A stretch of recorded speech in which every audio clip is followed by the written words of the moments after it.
Unembedded, independent, investigative, independent broadcast. If your station is not running both hours, you can go to our website at democracynow.org, where you can see, you can hear, you can read the transcripts of the full broadcast. Democracy Now! Correspondent Jeremy Scahill files this report.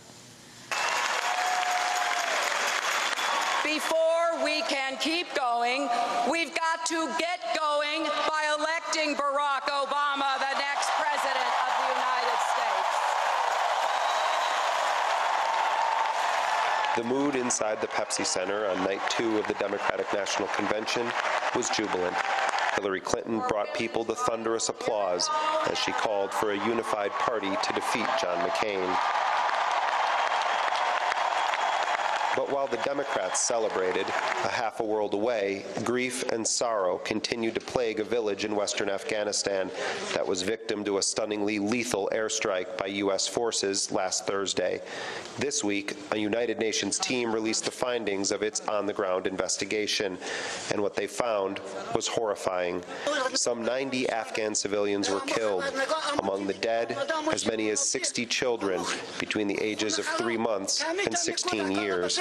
It's believed to be the single deadliest U.S. airstrike against Afghan civilians since the U.S. first attacked the country in 2001.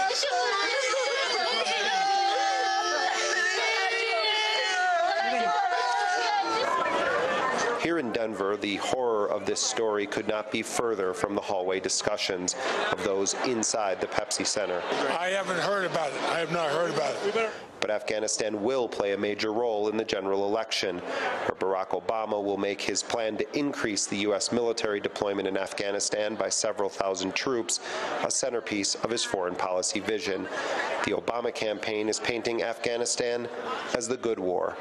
It's part of a strategy to show that Obama will be, quote, tough on terror. As part of this message, Obama has said he will reserve the right, if elected president, to take unilateral military action when U.S. interests are at stake. Several lawmakers we spoke with inside the convention were unaware of last week's deadly Afghan missile strike.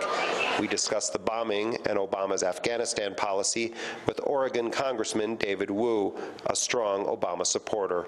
Just as Senator Obama does, I have always made a deep distinction between the Iraq War, which never should have been started, and the struggle in Afghanistan, which is what al-Qaeda really is. And clearly we want to protect innocent life, but we really need to pursue terrorism to a conclusive end on the Afghan-Pakistan border.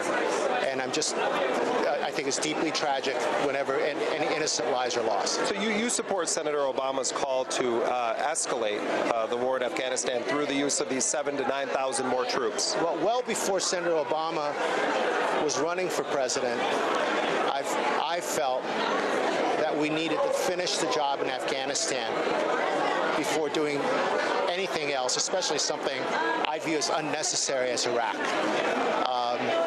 And I've always felt that we should get our troops responsibly out of Iraq as soon as possible, bring most of them home, redeploy many of them to more accepting countries in the region, but also send some to Afghanistan. And that's been my consistent position for years. Are you uncomfortable, though, with the rhetoric that has come from the Obama campaign about reserving the right to use unilateral force? War is never a good thing. And it's just, I mean, it's never a good thing.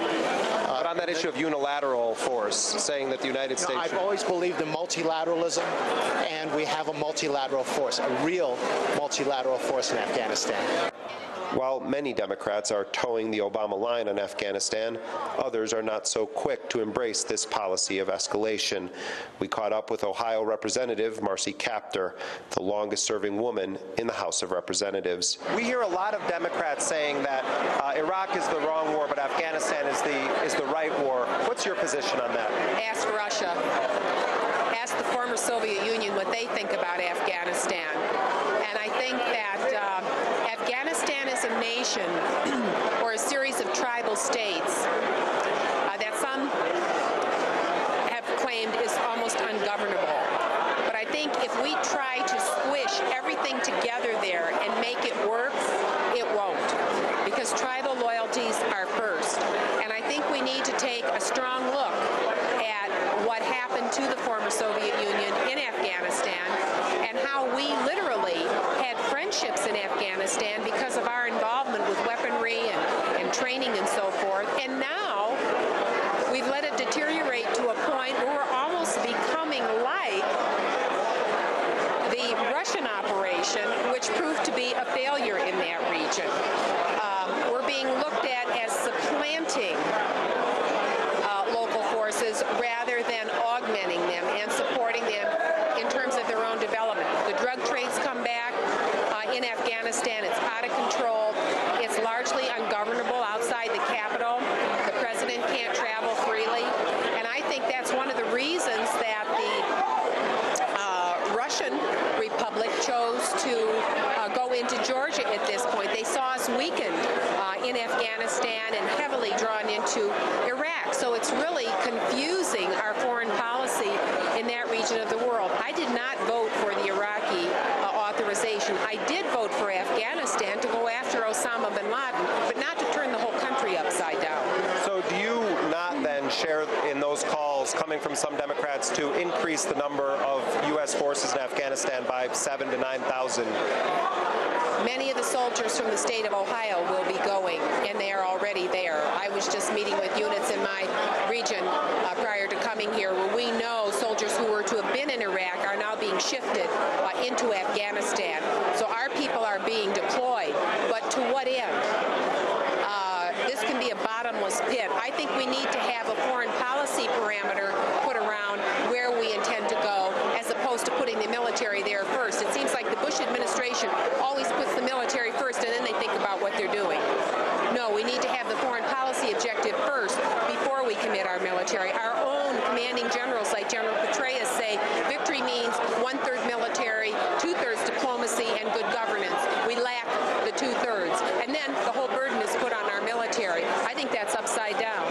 Do you think then, given everything you just said, that Senator Obama is calling for a very fast increase of the number of U.S. forces on the ground in Afghanistan? In fact, he says that Senator McCain followed him in that call.